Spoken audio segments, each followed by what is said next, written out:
For me, a good photograph is a photograph that people respond to, a photograph that people can connect to.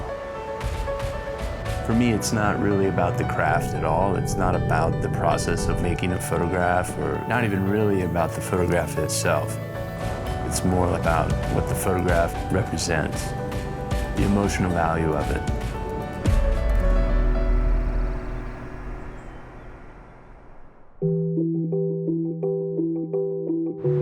When I was a kid growing up in the Skagit Valley, going into Seattle and just people watching, just observing people was so interesting. I would go into the city with my parents and we would sit on the park benches and just watch people. Now when I go out into the world and photograph other people and other cultures and other countries, I still have that same excitement about photographing people.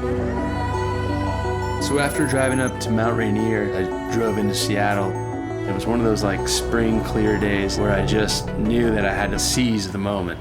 So we're in Seattle, we're driving around downtown. Seattle today is a different city than it was when I was growing up here. It's still a small city compared to, say, New York, where I've lived over the past 12 years, but it's expanding rapidly.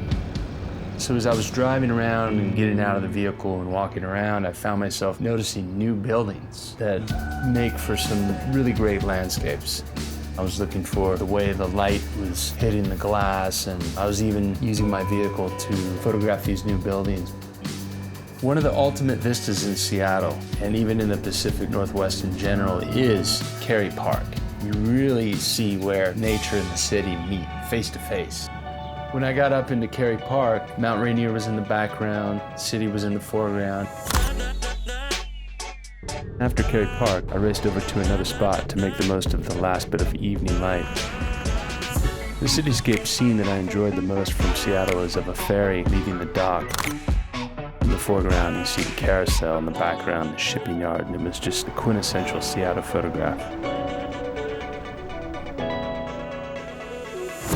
The Skagit Valley is where I learned how to photograph. You know, I know where the light is going to be.